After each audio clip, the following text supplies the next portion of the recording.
Olá, tudo bem? A Clara. Professor Lourenço, nossa, meu grande mestre, lá da UFBA, do Grupo Laços. Que bom tê-lo por aqui. George. Hoje nós vamos conversar com o professor Edivaldo Brito. Que legal. Vamos falar sobre a importância da representatividade negra na política. Ah, Clara, sabe o que foi? Questões de logística por aqui. Depois eu explico. Um beijo, Tayla. Vamos aguardar o professor.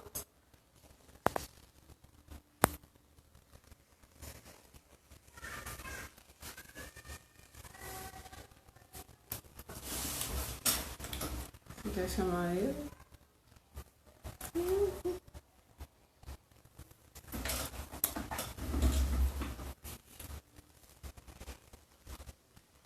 Vou chamar aqui o professor. E aí, Alex? Vou chamar aqui o professor.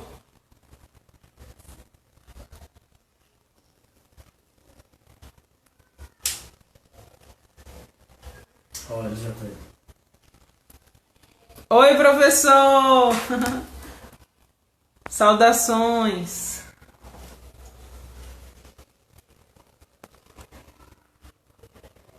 Mandei aqui o convite. Tudo bem, Léo? Que final de tarde maravilhoso! Muito obrigado. Para mim, eu tenho grande satisfação nesse encontro. Nossa, que coisa boa! Vou aumentar aqui um pouco o volume.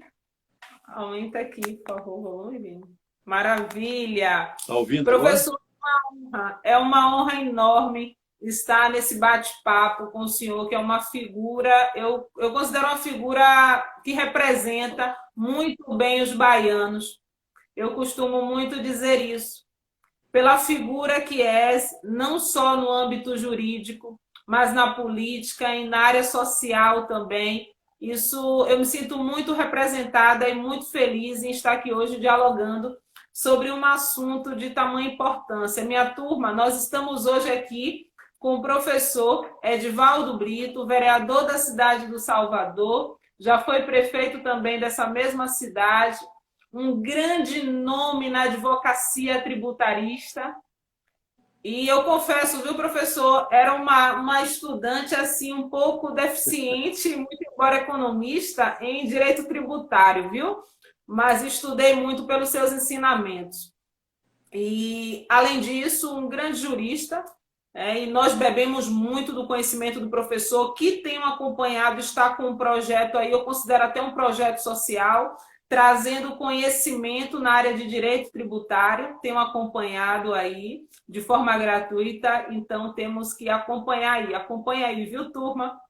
Obrigada, professor.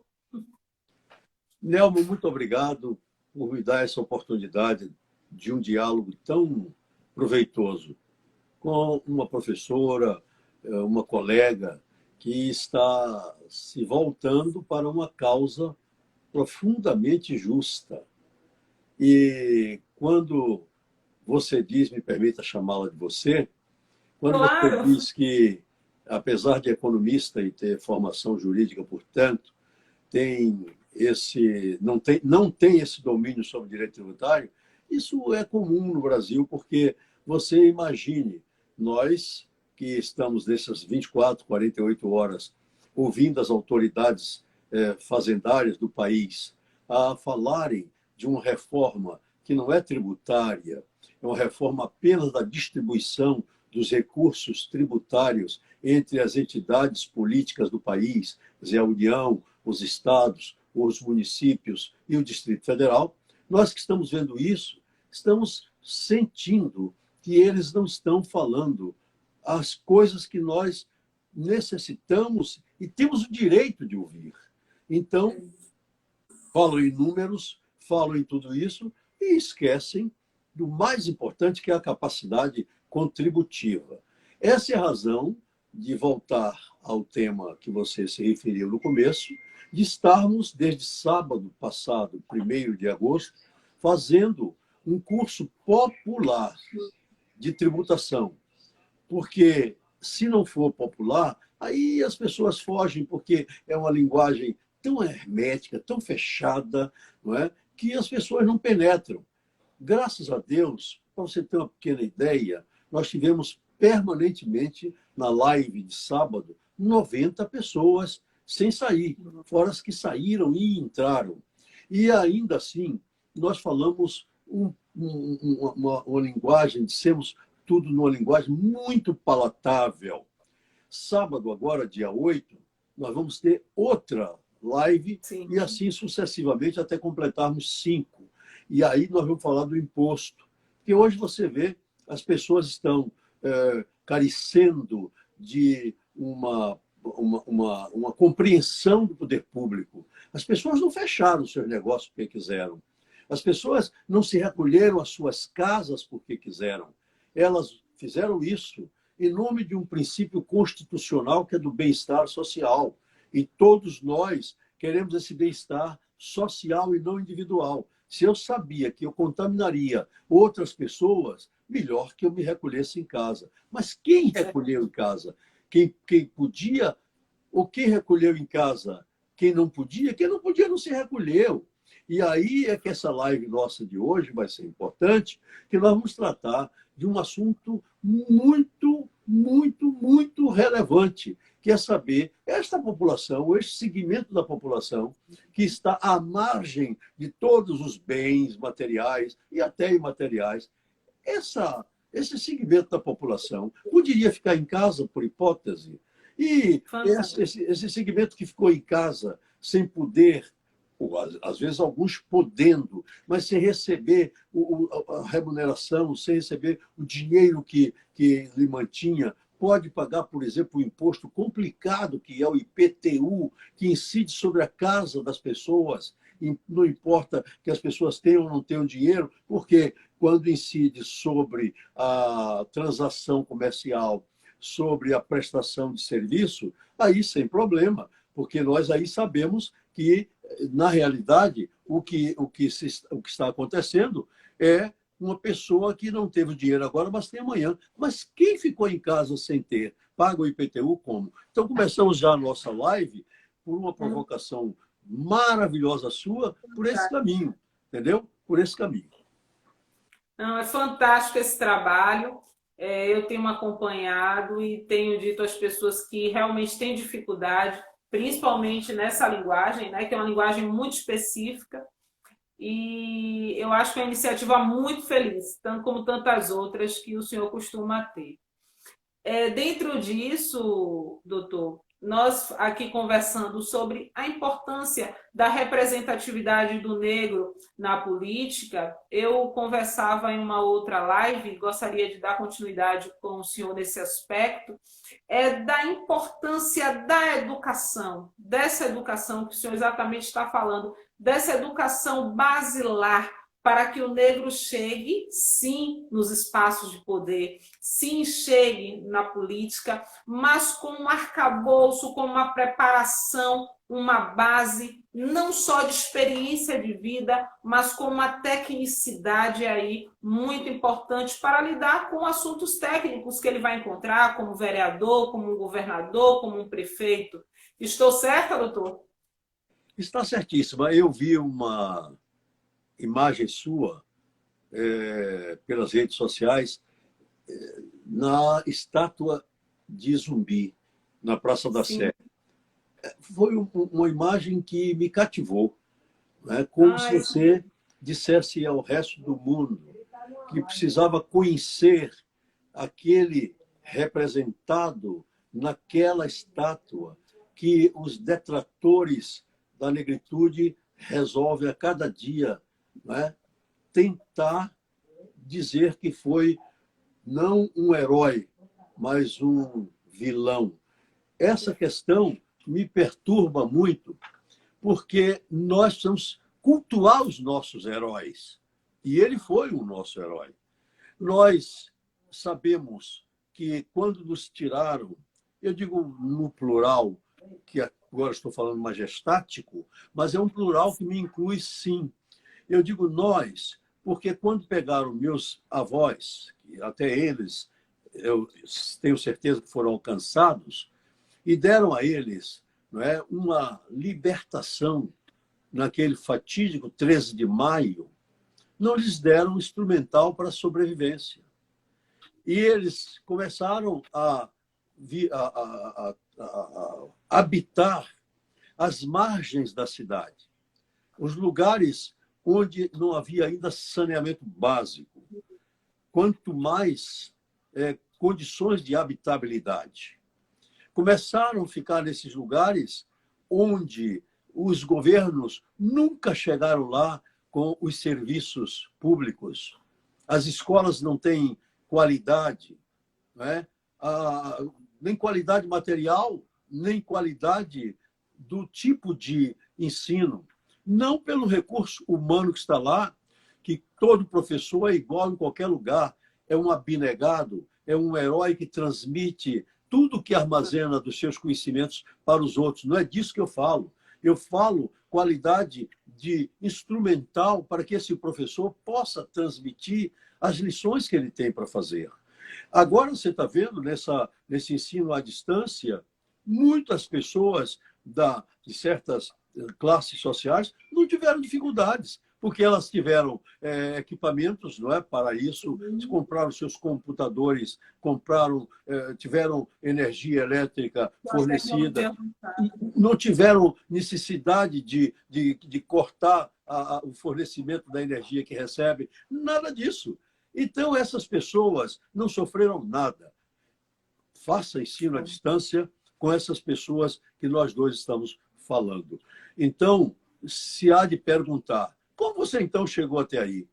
Eu não quero que ninguém repita o que eu passei para chegar até aqui. Porque então não adiantou nada eu chegar até aqui. Eu cheguei até aqui comendo na cozinha dos outros. Eu cheguei até aqui tendo que molhar o jardim dos outros para poder estudar. Minha mãe deixando eu ir para uma cidade diferente da minha e eu tinha que almoçar para poder fazer, naquele tempo chamava de ginástica, a educação física, e eu não tinha como transitar entre duas cidades com 6 quilômetros enladeirados, São Félix, Cachoeira e Muritiba, e aí morria de fome. Quando uma criatura que veraneava em Muritiba disse, não, eu soube disso, ele pode ir lá em casa almoçar. E eu fiquei, Nelma, com vergonha de almoçar sem fazer nada. Aí eu dibrava ela, descia e ia molhar o jardim da casa dela, que era uma casa de 2 andares em Cachoeira, e assim vivi eu, na cozinha dos outros, almoçando e jantando para poder estudar em Salvador, já universitário, já dentro da faculdade de Direito. Nunca reagi, porque eu tinha um propósito. Era eu dar a liberdade à minha mãe, que precisava, portanto, descansar, e não tinha nem o INSS para lhe assegurar uma velhice, porque não tinha assistência social daquele tempo. Então, eu encerro essa resposta a você dizendo que, lamentavelmente, eu não desejo que as pessoas da minha etnia elas tenham que passar pelo que eu passei para chegar até aqui. Então, a pergunta seguinte é, e você faz o quê? Eu me viro nas posições onde eu estou, na Câmara de Vereadores, aqui e acolá, para poder demonstrar a todos que é necessário fazer a ascensão social desse segmento que habita, portanto, as partes mais desprezíveis da cidade e, portanto, essas pessoas que precisam do instrumental da educação para poder competirem. O problema é um problema de competição. Se eu não tenho esse instrumental, como é que eu posso competir com quem eu tenho? Essa é a questão, Nelma, muito importante. Estou aqui me recuperando ainda, porque fiquei bastante emocionada com as suas palavras agora, dessa jornada, dessa caminhada que o senhor percorreu e que nos serve, sim, como muito exemplo e foi muito vitoriosa. Eu tenho certeza que a senhora, sua mãe, se orgulhou muito. E nós realmente não queremos hoje que os jovens venham a trilhar esse mesmo caminho, não por ele ser desmerecedor, não, mas por ser sim muito dolorido e por ser uma luta desleal. Eu costumo comparar a um jogo de futebol em que você tem lá a trave, né, e tem dois jovens aqui para chutar a bola em direção ao gol. E um, na verdade, está com a bola, o outro está com algo que se assemelha simplesmente a uma bola, mas não é uma bola, então dificilmente ele vai fazer o gol. É essa questão do jovem que tem todo o amparo, todo o preparo para estudar ali à distância, ou até quando está na vida regular mesmo na escola, ele não tem todo o preparo que esse outro jovem tem. Isso torna a luta desleal. Por isso, a Constituição Federal, quando ela diz desigualar para igualar, eu acho que reflete muito isso, né? E a educação no Brasil hoje precisa, sim, ser o foco das autoridades políticas. É preciso que o negro vá, sim, e ocupe esses espaços, eu insisto, mas ele precisa estar preparado, porque não estando, ele vai apenas exercer o papel de coadjuvante. Ele não vai ser protagonista da sua própria história. Então, ele pediria o espaço disso só para lembrar uma coisa. Fique à vontade. Discutiu-se nesse país se a cota era justa ou injusta. Eu vi Sim. na Universidade Mackenzie, o professor da universidade, uma universidade presbiteriana, Sim. centenária, eu ensinei lá há 20 e poucos anos.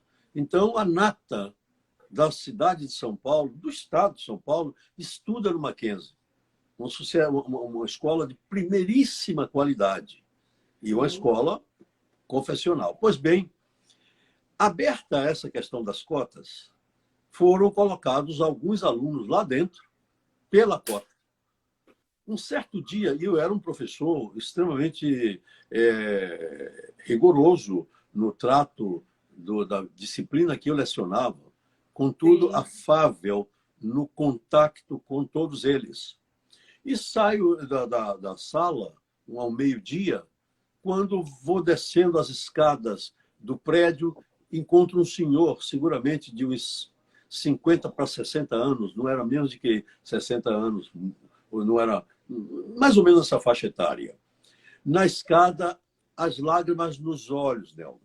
E eu, preocupado, disse: o que eu fiz nessa sala? Era meio-dia isso. Para esse senhor ficar assim: pois não, o senhor está me procurando? Estou. Se eu ia deixar o curso, chega a ficar arrepiado, eu ia deixar o curso, mas ouvi o que o senhor disse hoje na sala e eu não vou deixar. Vou dar a volta por cima e vou continuar. Sabe o que eu disse na sala? Alguém balbuciou, eu nem sabia do fato, balbuciou sobre cota. Dê-lhe uma aula sobre cotas. Disse, Maravilha. Disse, se existissem as cotas, eu não teria feito o sacrifício que fiz. Eu fiz um discurso dentro da sala de aula. Fiz um sacrifício para chegar aqui para dar aula aos senhores, para ser recebido na primeira cidade do país, onde fui a autoridade importantíssima nesta cidade. Como é que eu chegaria até aqui? Se tivesse as cotas, eu não teria feito sacrifício para chegar. E aí comecei a mostrar por que as cotas deveriam existir. Pois bem, Nelma, eu uso seus veículos agora de comunicação para pedir que nós façamos um movimento em razão dessas cotas, mostrando que você, para entrar, precisa de cota. Para sair, você não sai porque entrou por cota.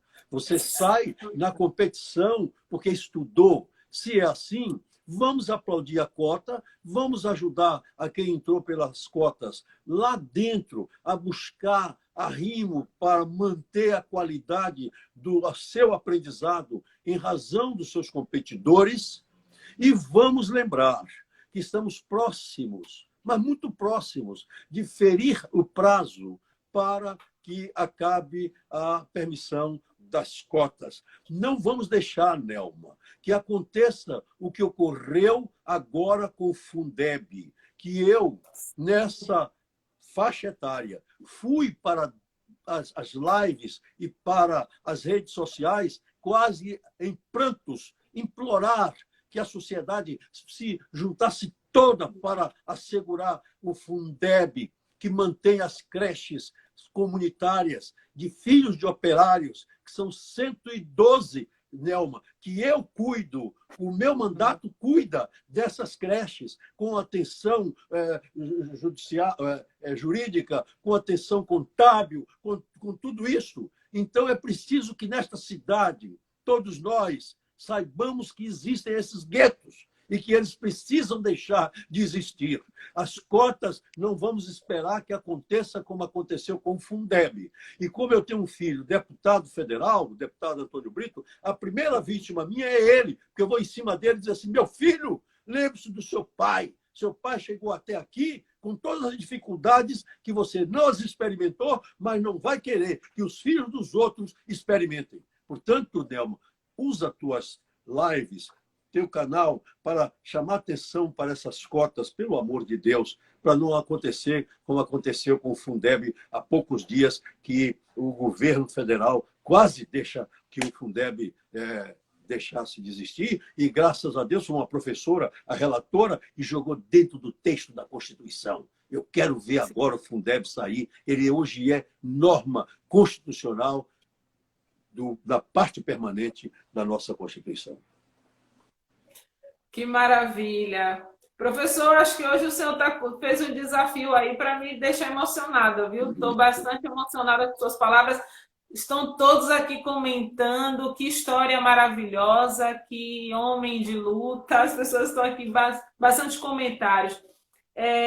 Para mim, hoje, além de um aprendizado muito grande, eu vejo que tem muito caminho a ser feito e que todos nós somos responsáveis por essa luta. Todos nós somos responsáveis. Temos que ir em direção do que queremos, mas precisamos, sim, olhar para o social, olhar para as pessoas. Essas pessoas não podem permanecer invisíveis. E você me provoca cada minuto, porque agora você está dizendo que nós precisamos saber, eu diria assim, pegando suas palavras, saber o caminho a seguir. E você começa a pensar. Se você imagina um Martin Luther King, não é? Revolucionou um país inteiro. Eu estou falando da década de 60, na convivência da minha mocidade, da minha juventude.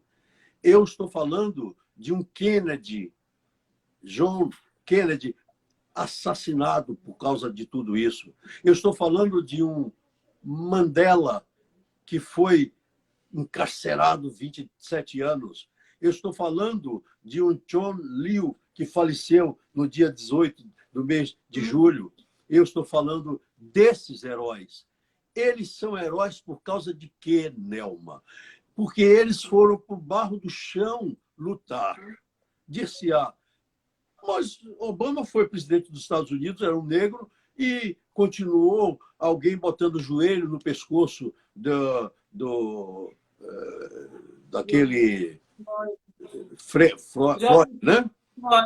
Não, Obama foi exatamente a redenção de nós todos, porque ele mostrou que é possível. O discurso dele é: eu posso. Todo discurso foi assim. A biografia dele era para realizar um sonho do pai dele. Então, vamos voltar a essa coisa que eu quero dizer. A luta foi constante. Nós precisamos ter um Martin Luther King sacrificado. Precisamos depois ter um John Lewis jogado numa ponte com aquela... Você viu o sepultamento dele, que foi feito 8 dias depois, passando pela mesma ponte onde ele apanhou muito.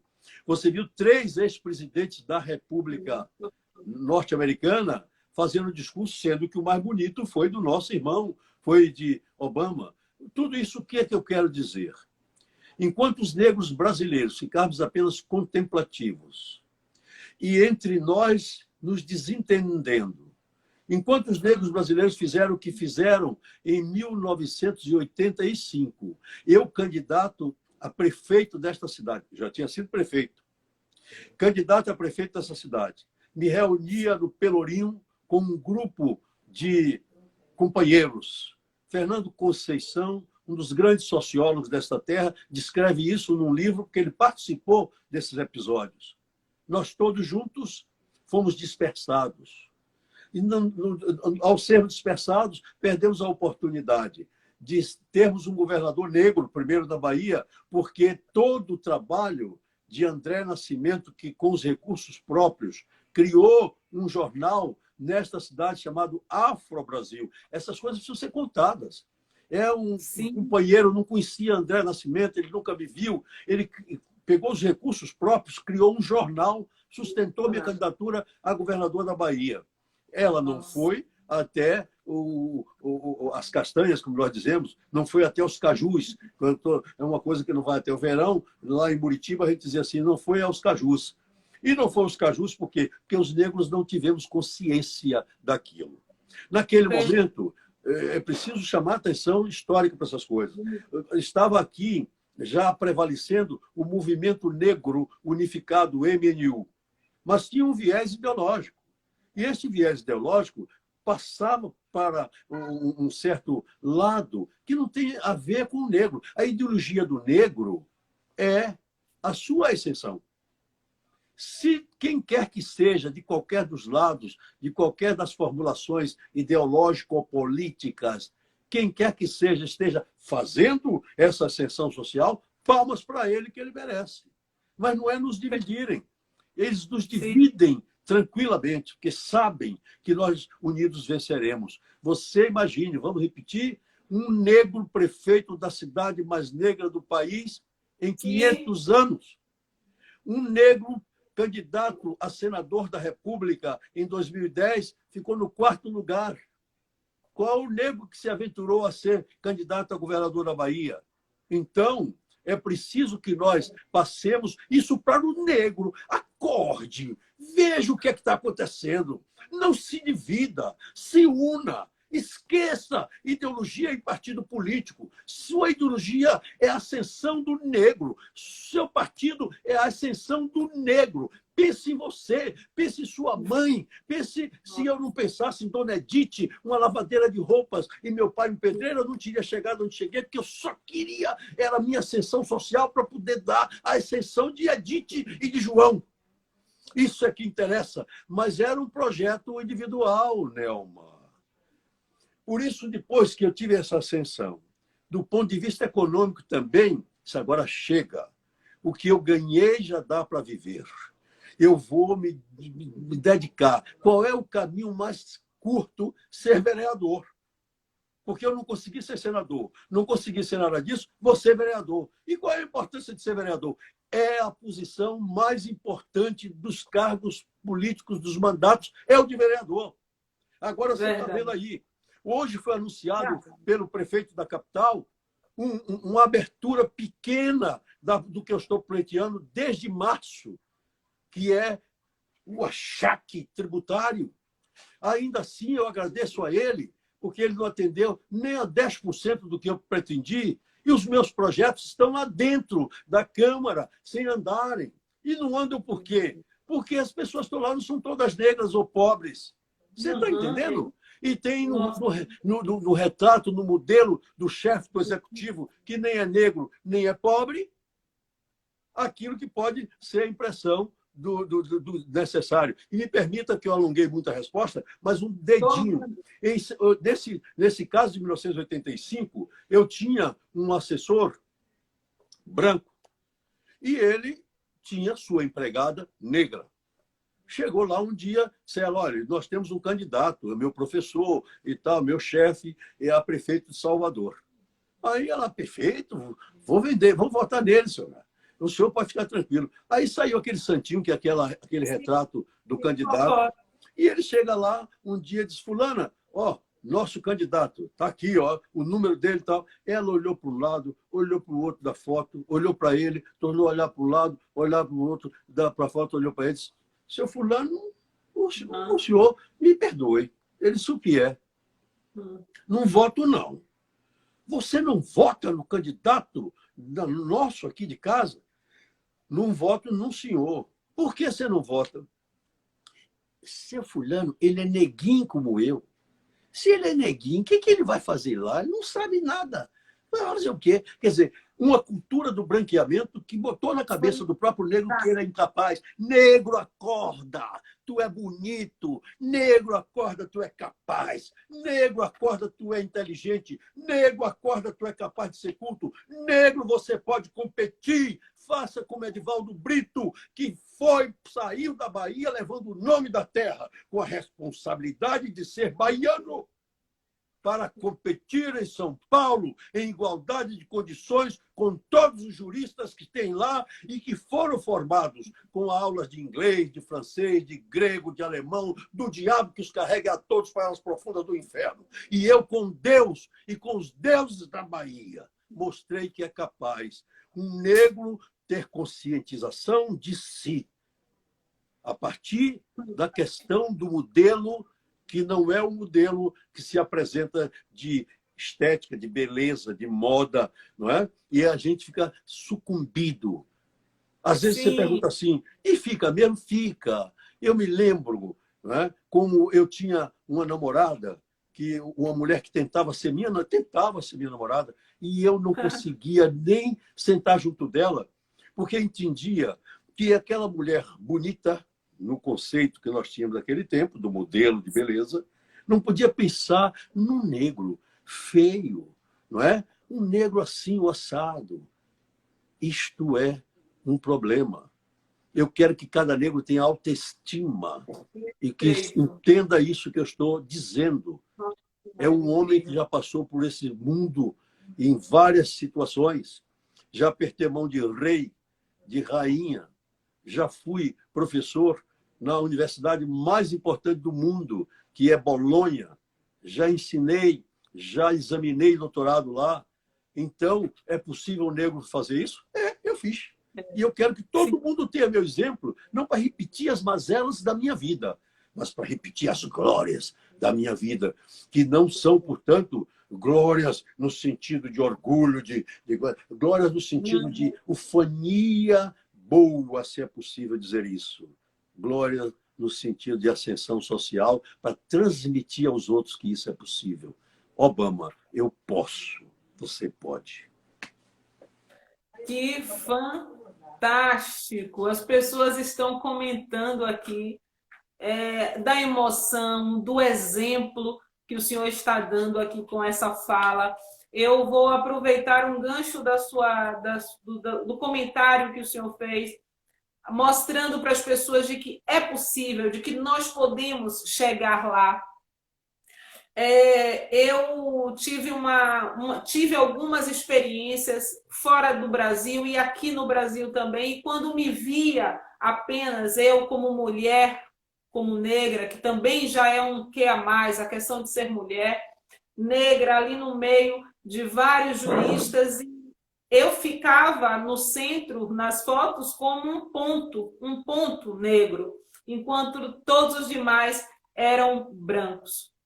E aquilo eu me questionava e dizia, eu preciso me identificar em outras pessoas, eu preciso que outras pessoas, que outros negros acreditem em si próprios, lutem por isso, estudem, não se deixem envolver por toda essa tecnologia que nos apresentam e ao invés de ler os livros, nós ficamos ali presos à rede social, nos envaidecendo com situações que nem nos assemelhamos muitas vezes, mas ali boquiabertos com essas belezas, como o senhor acabou de dizer muito bem, essas belezas formadas, esses conceitos de beleza. Precisamos parar, estudar e nos preparar. E o negro precisa, sim, valorizar o outro negro, aquele negro que batalha, que estuda e que está ali preparado para assumir o poder, preparado para pensar políticas públicas para negros.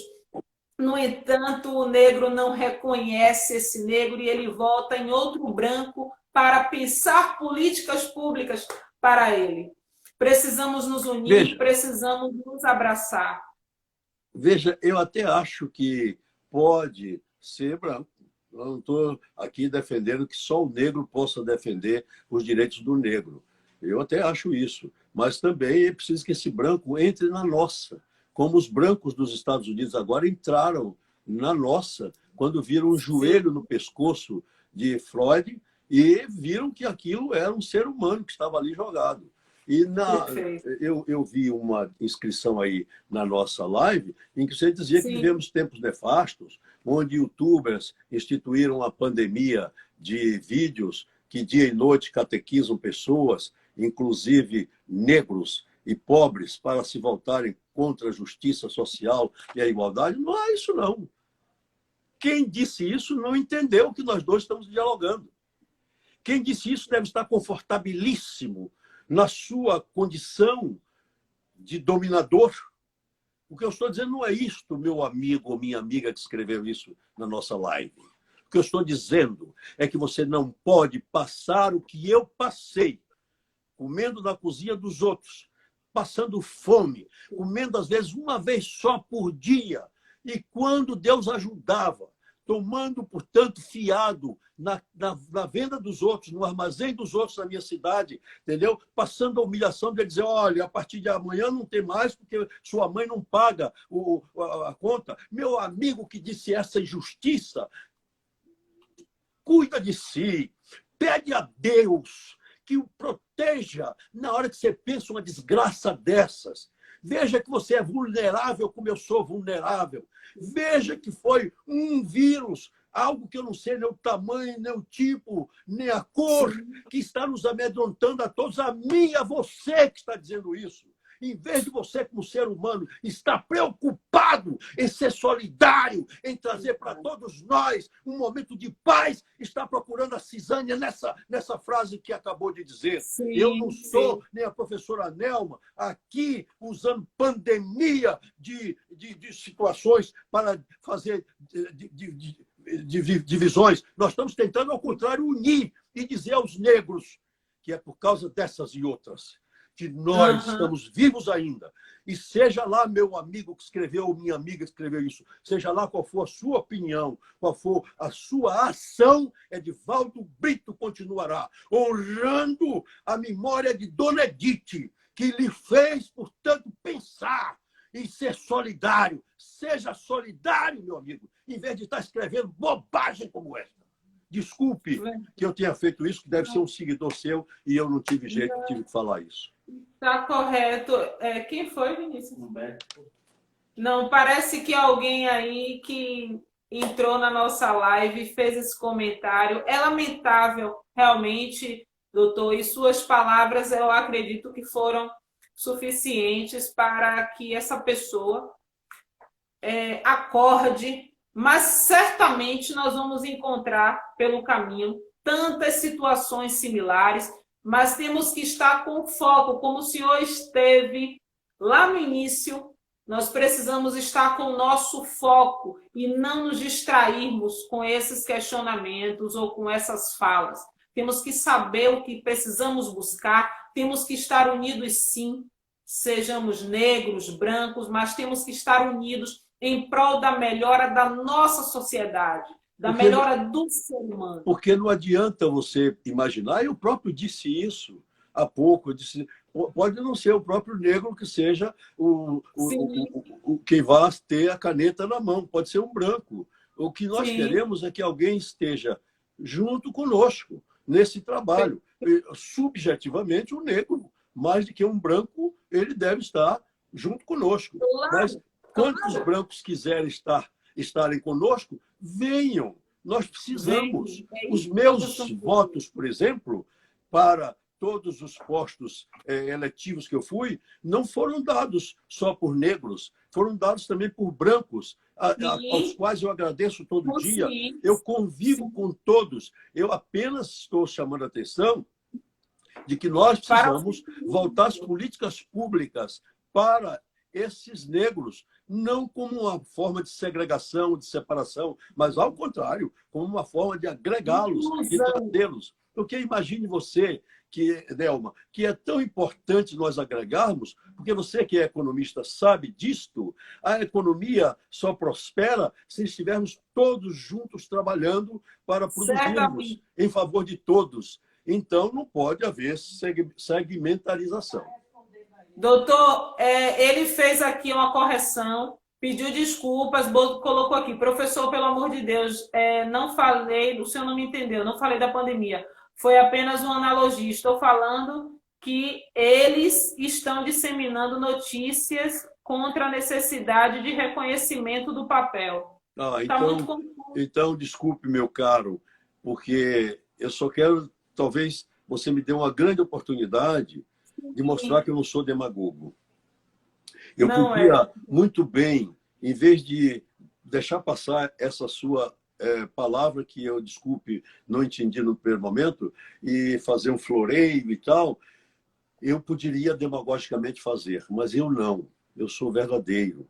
Eu sofri, meu querido amigo, que se desculpou sem necessidade de se desculpar. Acredite que eu sou uma pessoa que não sou demagogo. Eu sofri na própria pele. Eu não quis sofrer.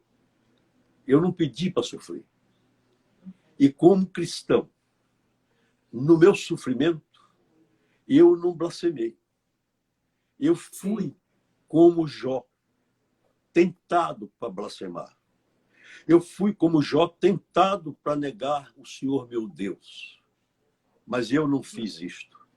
Eu senti que ele queria que eu passasse por esses momentos. E passando por esses momentos, fazer-me um homem melhor do que eu pudesse ser. E podendo ser um homem melhor do que eu pudesse ser, é que eu dei o exemplo da Universidade Mackenzie, que eu recuperei uma pessoa que, pelas cotas, que não queria mais estudar por causa de ser humilhado, sem nem saber de nada. Eu falei antes de saber. E fiquei gratificado e agradecido a meu Deus, ao Senhor meu Deus. Quem não tem Deus em si não pode ter paz, não pode ter tranquilidade, não pode nem amar ao próximo. Não pode mesmo.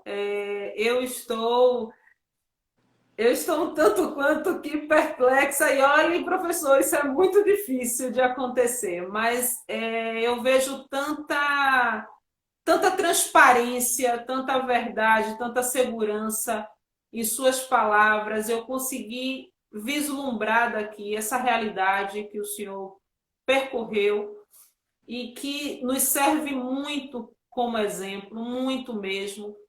E eu digo sim, insisto, é preciso que nós tenhamos políticas públicas como as cotas para que as pessoas cheguem sim nos espaços, mas que elas possam se manter através dos estudos.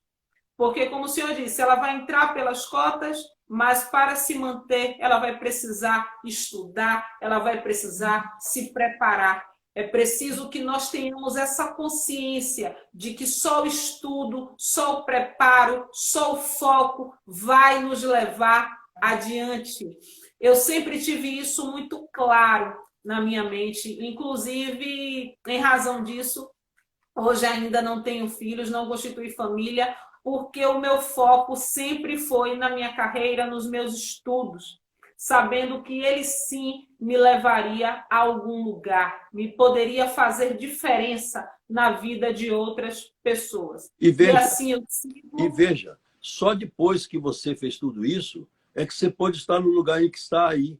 Você falou de incursões no exterior e etc. Só depois. E agora que você já fez, portanto, seu próprio cabedal, você seria nojenta se não usasse esse cabedal em favor da coletividade. Eu lhe pergunto, um homem, eu voltei à atividade pública há 10 anos atrás. Eu vivi a vida inteira me renegando essa parte pública, política, até que eu me lembrei que o fermento ele só presta dentro da massa. Se você não pegar o pó, o fermento e botar na massa, ele não faz o bolo crescer. Então eu disse, vou acabar com isto. Já tenho filhos que estão criados, netos bem orientados na vida. Eu agora vou dar a minha vida por alguma coisa. O senhor vai ser vereador? Sim, vou ser vereador. Por que não? O vereador é que vereia. O verbo chama-se verear. é buscar na cidade, na comunidade, aquilo que a comunidade precisa para poder postular, não é? Como eu estou fazendo, estou pedindo as coisas, não é? Eu estou dizendo que eu tenho 100 e poucas creches comunitárias que Sim. assisto. Não assisto com dinheiro, com coisa nenhuma, não, porque nem isso eu tenho. Assisto com o saber que Deus me deu. Assisto na Câmara impedindo que elas paguem imposto. Nenhuma paga imposto, Nelma. Nenhuma paga imposto. Tá certo? Mas não paga imposto depois de Edivaldo Brito, vereador. Nenhuma, portanto, tem mais dificuldade de ter a sua declaração de utilidade pública necessária à sua sobrevivência. Mas isso depois que Edivaldo Brito, as lágrimas caíram da tribuna da Câmara para pedir aos colegas que pudessem votar uma lei nesse sentido. Então, eu estou dizendo que você, agora que está, portanto, se voltando para essa atividade social, porque você já tem um cabedal, você já tem uma base, você já não precisa mais chegar em casa e ficar preocupada com o pão de cada dia. Eu também não preciso. Então, se eu não preciso, eu sei que tem uma porção de gente que precisa e está pensando no pão de cada dia. E eu, como é que eu posso colaborar para que essas pessoas que precisam do pão de cada dia tenham? E eu não estou falando do pão de cada dia do ponto de vista material, não. Primeiro isso aqui, o saber. Esse pão. Fantástico, fantástico. Eu estou assim encantada e feliz com...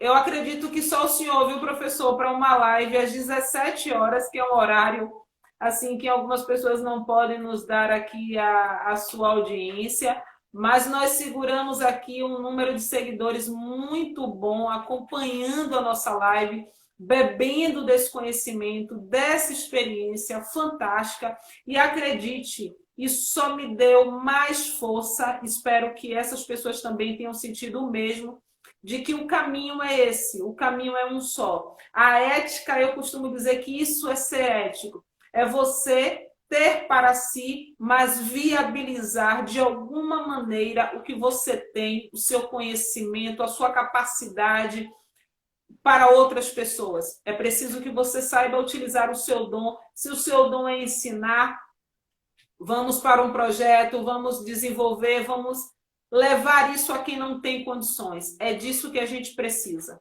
Eu acredito que essa live está sendo um exemplo. O senhor tá... Nossa, eu estou encantada. Olha, vou colocar essa live como uma das minhas top 3. Obrigado, viu? Mas a sala de aula que você se referiu é fundamental. É fundamental. Eu me lembro de pessoas assim. Uma moça que é colega minha, inclusive hoje, numa das academias a que eu pertenço, é minha confeiteira, ela fez direito.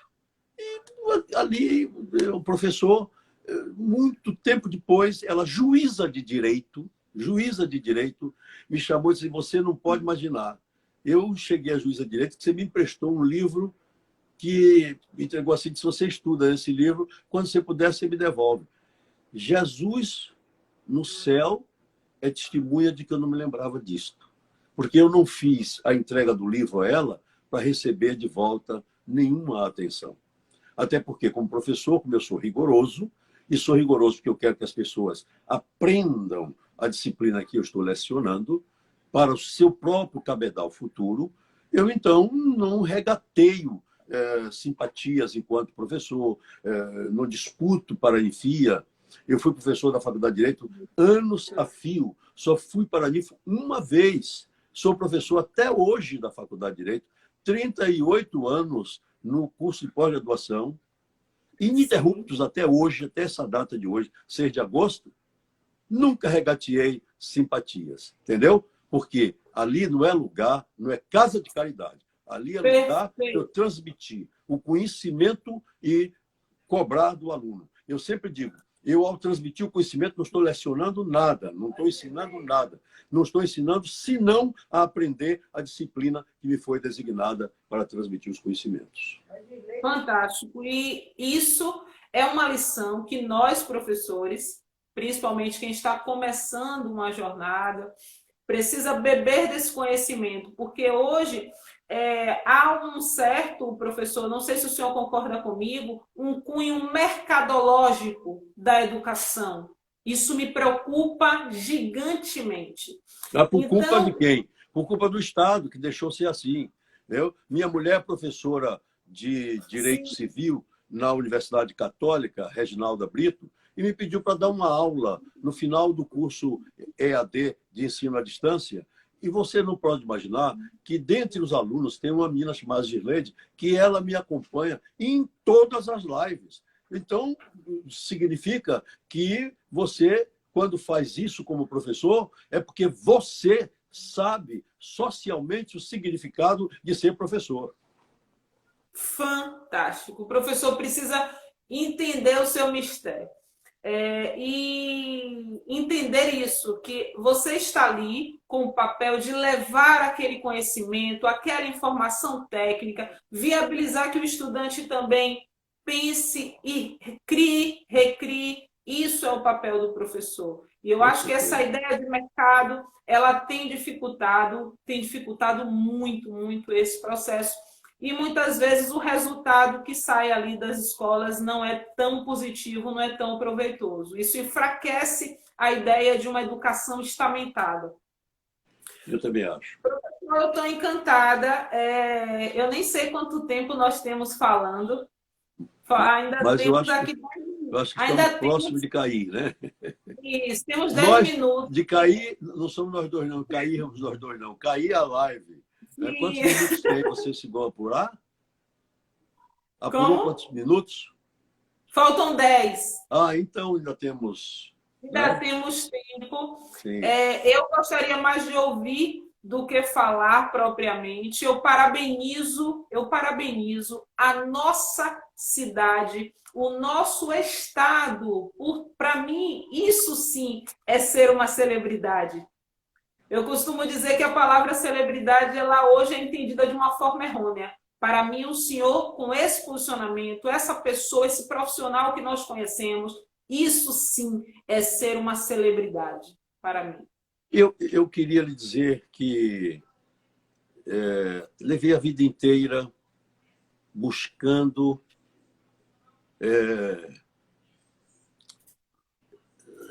buscando buscando respeitar sempre a memória de minha mãe. Sim, dona Edith. Eu estou na Rádio Metrópole fazendo comentários, devo sair no dia 11, no dia 10, porque a lei eleitoral me afasta dos comentários.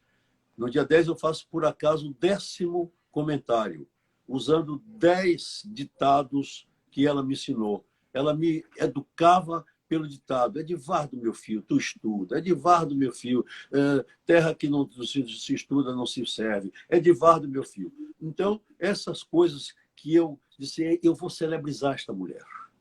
A partir da campanha de 2010 para senador, quando me fizeram uma pequena pergunta e as lágrimas me vieram aos olhos, como estão vindo agora, eu A disse mim que foi também. ela quem fez isto.